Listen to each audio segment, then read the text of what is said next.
నమస్కారం మీడియా ఈరోజు మన రెహమత్ నగర్లో ఉచిత అన్నదానం అయితే చేస్తున్నారు. అసలు ఏంటి వీళ్ళ మోటివ్ ఏంటి, అసలు ఎందుకు అన్నదానం చేస్తున్నారు అనేది తెలుసుకుందాం.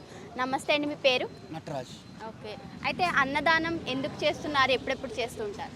ప్రతి అమావాస్య రోజు ప్రతి నెల 1000 మెంబర్స్కు మధ్యాహ్నం లంచ్, మార్నింగ్ టిఫిన్స్ చేస్తుంటాం అనమాట. ఓకే, అయితే అమావాస్య రోజు ఎందుకు అని అంటే పితృదేవతల కొరకు తీస్తారు. నలుగురికి అన్నం పెట్టడం వల్ల వాళ్ళు తృప్తిగా ఉండి వాళ్ళ ఆకలి తీర్చే వాళ్ళమైతే మన పితృదేవతలు కూడా శాంతిస్తారనే ఉద్దేశంతో అమావాస్య రోజే చేస్తాం మనం. డైలీ ఎంతమందికి మీరు పెడుతుంది? 1000 మందికి. డైలీ కాదు, అమావాస్య రోజు 1000 మందికి. టిఫిన్ 300 మందికి టిఫిన్.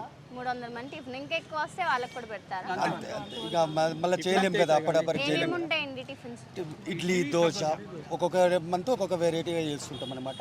ఇక్కడ మాత్రం రైస్, పప్పు, కర్రీ, సాంబార్, పెరుగు, చట్నీ, స్వీటు, పాపడ్ అన్ని మనం పెళ్ళిలో ఎట్లయితే చేసుకుంటామో అదేవిధంగా అందరికీ సంతృప్తిగా భోజనం పెడుతున్నాం.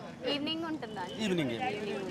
అసలు ఎవరిస్తున్నారు? ఫౌండింగ్ ఎట్లా వస్తుంది? అయితే డోనర్స్ అంటే అందరూ మెంబర్స్ లాగా ఉండి, అంటే వేరే వాళ్ళ దగ్గర పెద్దవాళ్ళ దగ్గర మెంబర్స్ అందరు వేసుకొని 500 రూపాయలు వేసుకుని అంటే దాంతోనే చేస్తున్నాం అనమాట. ఓకే, అంటే ఎవరు తీసుకొస్తారండి ఇక్కడికి? ఫుడ్ ఐటమ్స్ కానీ ఎవరైనా మీరే తీసుకొస్తారా, లేకపోతే ఎవరైనా? బుద్ధ నాగార్జున గారు దీనికి ఎక్కువ సహకరిస్తారు. తర్వాత టి కృష్ణమూర్తి, నటరాజు గారు, ప్రభు గారు, బ్రహ్మానందం గారు దీనికి ఎక్కువ సహకరిస్తారు. తక్కిన వాళ్ళు మధ్యాహ్నం పూట వచ్చేసి లంచ్ ఇక్కడ సేవ చేసిపోతాం.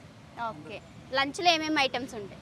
లంచ్లో చట్నీ, ఫయామ్స్, స్వీటు, హాటు, 2 కర్రీసు, సాంబారు, పెరుగు ఉంటుంది. ఓకే, అంటే ఏ టైం వరకు ఉంటుంది ఇక్కడ లంచ్? 1 o'clock నుంచి 3 o'clock. 3 o'clock ఉంటుంది. తర్వాత ఎవరైనా వస్తే వాళ్ళకి కూడా ఇస్తారు? అయిపోయేంత వరకు. ఎంతమందికి సరిపోతుంది? 1000 మంది సరిపోతుంది. 1000 మందికి సరిపోయేది. 1000 మంది పక్క. 1000 మందికి సరిపోతుంది. అయితే ఇక్కడ టేస్ట్ ఎట్లా ఉంది? ఉచితంగా పెడుతున్నారు కాబట్టి అసలు అన్నదానం టేస్ట్ ఎట్లా ఉంది అనేది అయితే ఒకసారి చూద్దాం.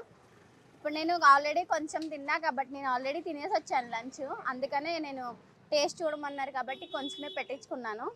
సో పప్పు ఆకుకూర అనుకుంటండి ఇది.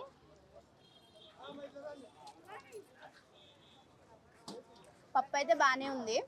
ఇదేమో మిక్స్డ్ వెజ్ కర్రీలా ఉంది ఇది.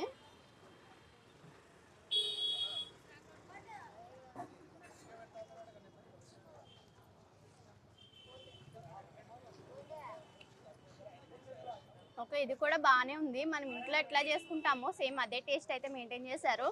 అయితే మనకి ఇక్కడ అన్నదానంలో స్వీట్ కూడా ఇస్తున్నారండి, జిలేబీ ఇచ్చారు. సో జిలేబీ కూడా బాగుంది, అలాగే మనకి వడియాలు కూడా ఇచ్చారు. సో టేస్ట్ అయితే బాగానే ఉంది. ఎప్పుడైనా అమావాస్య రోజు ఇలా రెహమత్ నగర్ వస్తే ఖచ్చితంగా ట్రై చేయండి.